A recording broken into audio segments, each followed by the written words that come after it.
전 세계에서 발생한 별난 일들 총정리해보는 시간입니다. 월드톡톡 웅블리와 함께합니다. 어서 오세요. 예, 안녕하세요. 당황하셨어요? 웅블리를 어떻게 아셨죠? 아니, 제가 없는 동안 서로 분리분리 하면서 굉장히 블링블링하고 즐겁게 방송을 하셨더라고요. 예. 당연히 방송은 즐겁게 해야 되니까요. 그렇긴 네네. 합니다만 저한테는 뭐랄까요? 약간 좀 차디찬 대모님이라는 별명을 주시더니 문희정 평론가님께는 문블리라는 아주 예. 러블리한 부모님께서 그러셨거든요. 손님한테 더 잘해야 된다고. 네. 그래서 부모님 말씀을 받들어 제가 오신 분께 더 잘 예우를 해드렸습니다. 해드렸군요. 그럼요. 아유. 제가 누구보다 존경하고 누구보다 사랑하고 누구보다 좋아하는 사람은 됐습니다. 네, 저 자신입니다. 제가 괜히 민망하네요. 네. 아무튼 담당 PD로서 그렇게 열심히 해주신 거 굉장히 감사드리고요. 예. 네, 앞으로도 계속해서 그런 적극적인 자세 보여주시고요. 자, 오늘 월드톡톡 본격적으로 시작해보죠. 첫 소식 어떤 건가요? 인간의 호기심 정말 끝이 없습니다. 그로 인해서 여러 발명품이 생기고 기술이 발전해온 것도 맞지만 가끔은 위험에 빠지기도 하는데요. 오늘은 그 내용을 첫 번째 소식으로 준비해봤습니다. 그러니까 호기심 때문에 위험에 빠진다는 거죠. 네. 제가 오늘 가져온 소식은요. 바로 지난 6월부터 이어져 오고 있는 홍콩 시위와 관련된 호기심입니다. 네. 시위대의 최후 보루로 불리고 있는 홍콩 이공대는 최근에 시위대와 경찰 간 격렬한 충돌로 전쟁터를 방불케 했다. 이런 소식 다들 들으셨을 겁니다. 맞습니다. 그런데 이공대 안으로 들어간 한국인이 있었답니다. 그러니까 호기심 때문에 홍콩 이공대 한국인이 들어갔다고요? 맞아요. 이들은 순수한 관광객이었는데요. 시위 장면을 구경하러 홍콩 이공대로 들어갔다가 경찰이 전면 봉쇄를 하면서 강도 높은 진압작전을 펼치자 탈출하지 못한 겁니다. 이거는 사실 호기심이라고 표현하기에는 굉장히 위험한 행동으로 보이는데 그 뒤에 그러면 어떻게 됐나요? 아마 굉장히 겁이 많이 났겠죠. 네. 그래서 꽤 오랜 시간 동안 고민을 하다가 결국은 주 홍콩 한국 총영사관에 연락을 취했습니다. 상황을 설명했고요. 다시 홍콩 주재 총영사관은 홍콩 경찰 측에 연락해서 한국인 관광객 2명이 단순한 구경 목적으로 이공대 안에 있다. 그러니 나올 테니까 선처를 바란다. 이런 메시지를 전달했습니다. 그러면 홍콩 경찰이 이에 대해서 협조를 해줬나요? 네, 다행히도 두 사람이 손을 머리 위로 번쩍 들고 여권을 보여주면서 걸어 나오자 미리 해당 정보를 들었던 홍콩 경찰은 신원을 확인한 후에 내보내주었습니다. 사실 이 홍콩 시위의 어떤 사태의 심각성이나 뉴스 보도를 통해서 그 의도가 어떤 건지를 아셨더라면 사실 이게 관광지는 아니잖아요. 그렇죠. 그래서 좀 지킬 건 지켜야 되는데 아무리 관광을 갔다 하더라도 그런 말이 좀 생각이 나네요. 네, 이 관련한 소식이 또 하나 있는데요. 한 러시아 관광객이 시위 현장에서 빈 최루 가스통을 기념품 삼아서 들고 출국하려다가 공항에서 붙잡히는 일이 있었습니다. 보안 검색대에서 적발된 건데요. 현지 당국은 해당 남성을 불법 무기 소지 혐의로 기소했습니다. 불법 무기 소지 혐의로? 네. 판결이 나왔나요? 이게 불법 무기 소지가 최대 14년형에 해당하는데요. 다행히도 이 역시도 이 남성이 시위에 참여하지 않았고 단순한 호기심으로 인한 행동이었다라는 게 인정되면서 홍콩 달러로 3,000달러, 그러니까 우리 돈으로 한 45만 원 정도의 벌금을 내고 다행히 나올 수 있었습니다. 네. 아마 저희 프로그램 애청자분들이라면 그러시진 않겠지만요. 그럼요. 네. 홍콩 시위 현장이 단순한 호기심으로 방문해서는 안 된다는 거 다시 한번 또 알게 되는 소식이었던 것 같습니다. 자, 다음 소식으로 넘어가 보죠. 진영 아나운서는 간만에 좀 맛있는 외식 좀 해야겠다. 이런 생각할 때 식당을 어떤 기준으로 선택하시나요? 보통 주변에 물어보는 경우가 가장 많고요. 그렇죠. 그 다음은 SNS 검색을 많이 하는 것 같아요. 맞아요. 보통은 그런 방법으로 많이들 하죠. 네. 외국에 나갔을 때는 어떠세요? 외국에 나갔을 때는 그것도 역시 SNS 검색을. 굉장히 또 영한 트렌드를 잘 따라가시는 또 그런 검색 방법을 알고 계시는군요.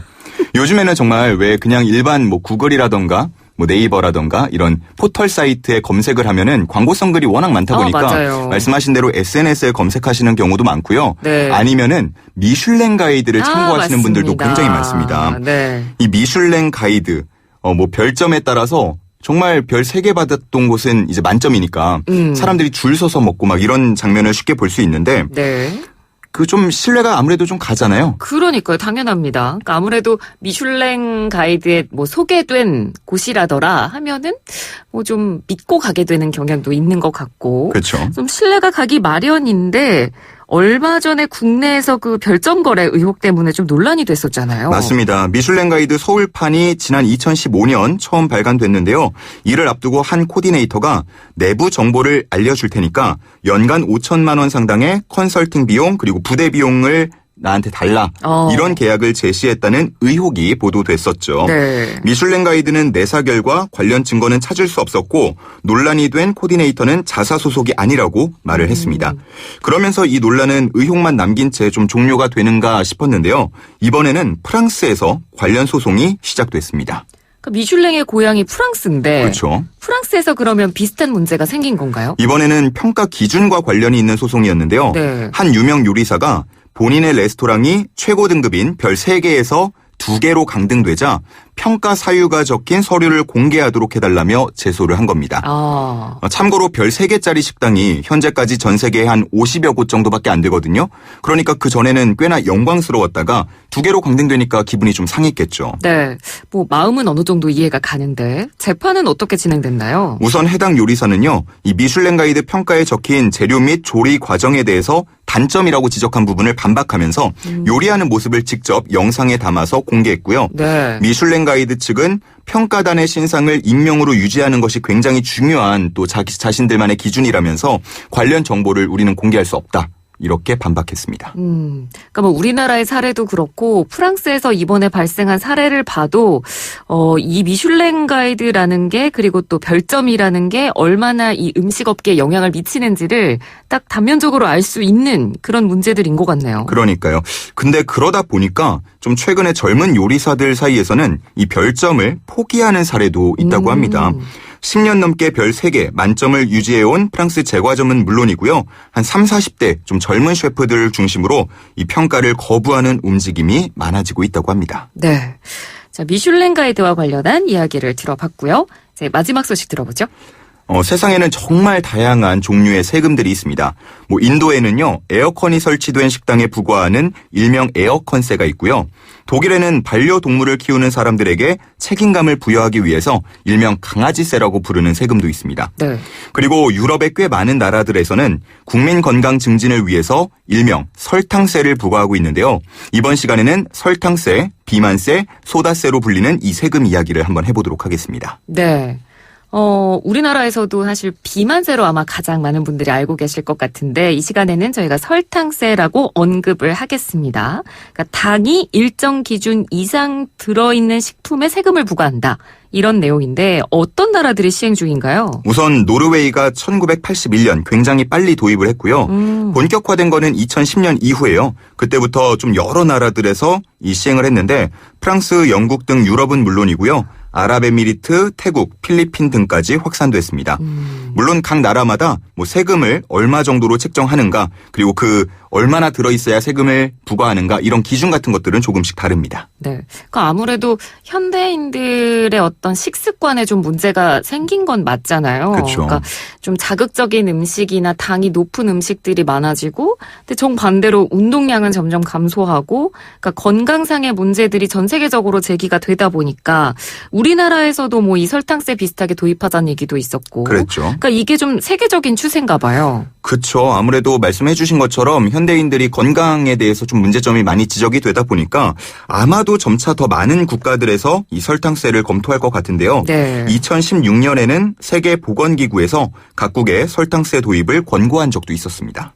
근데요. 설탕세가 만약에 도입이 된다고 하더라도 이현웅 아나운서라면 달콤한 음식 포기할 것 같으세요? 이게 세금이 얼마나 부과되는지에 따라서 좀 다를 것 같아요. 네. 근데 뭐 이런 세금은 부과를 만약에 한다고 하면 처음에는 좀 낮게 부과를 하겠죠. 그러면 아마 계속 먹겠죠. 뭐 매일 먹진 않더라도 그쵸. 완전히 세금 때문에 포기할 수는 없을 것 같아요. 그러니까요. 네. 그래서 이와 관련한 좀 조사들이 계속해서 진행 중인데요. 세계보건기구에서 내놓은 자료를 보면요. 설탕세 부과와 각 나라 과체중자 비율은 무관하다고 결과가 나왔다고 합니다. 설탕세가 높은 노르웨이나 아일랜드 등의 과체중자 비율 순위가 비교 대상국 가운데 상위권으로 나타난 거죠. 네.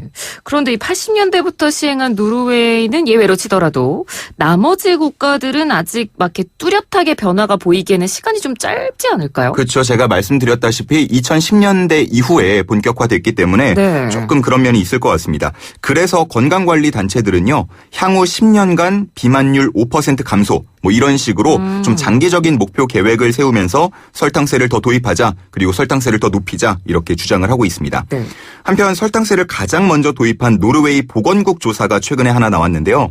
노르웨이인의 작년 한 해 평균 설탕 섭취율이 24kg으로 나왔다고 합니다. 이는 10년 전보다 27% 정도 감소한 오. 수치였다고 해요. 그러니까 효과가 있었다는 거죠. 그러니까 장기적으로 보면 효과가 어느 정도 있었다. 이런 게 증명이 된 거네요. 네, 그렇게 볼 수도 있고요. 이 기간 말고 네. 노르웨이가 작년에 이 설탕세를 기존보다 한 해에 무려 83% 확 인상했습니다. 그러면 안 먹을 것 같긴 하네요. 그러니까요. 그러니까 가격적으로 아무래도 좀 부담이 있었겠죠. 네. 근데 이 때문에요. 또 이웃나라인 스웨덴으로 원정 쇼핑을 떠나는 사람들의 수가 많아지고 있다. 이런 통계도 나왔습니다. 와, 이런 또 부작용이 있을 거라고는 생각도 못 했는데요. 뭐 국민 건강을 위해서 설탕세를 부과한다. 이 목적 자체는 사실 굉장히 좋거든요. 그런데 세금을 당장 내야 하는 국민들의 입장에서는 뭐 기존에 내던 세금보다 갑자기 비싸지면 그게 경제적인 부담으로 딱 다가오잖아요. 그렇죠. 그리고 이렇게 안 먹을 수 없는 그런 식품 같은 것들에 대해서 세금을 높이게 되면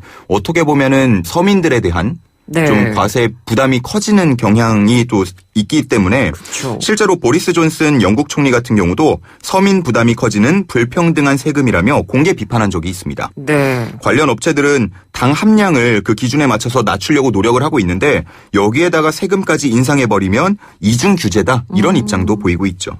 세금이라는 건 사실 서민들에게 너무나 좀 직접적으로 다가오는 부분이기 맞아요. 때문에 뭐 건강을 위해서 세금을 부과한다라는 원래 취지에는 굉장히 공감할 수 있겠지만 우리나라에서 만약에 이게 도입이 된다면 이게 과연 얼마나 국민들이 좀 받아들일 수 있을지 그 부분은 좀 쉽게 판단하기는 어려울 것 같습니다. 잘 지켜봐야 될 것 같고요. 자, 오늘 준비된 이야기는 이렇게 다 들어봤습니다. 노래는 어떤 곡 들을까요? 아마 들으시면서 청취자분들도 많이 예상을 하셨을 것 같습니다. 네. 마룬5의 슈가 준비했습니다. 너무 단순하게 선곡을 했나요? 단순한 게 전 제일 좋은 것 같더라고요. 그렇죠. 네. 설탕세 이야기했으니까 슈가 들어야겠죠. 마룬5의 슈가 들으면서 인사 나누죠. 고맙습니다. 감사합니다.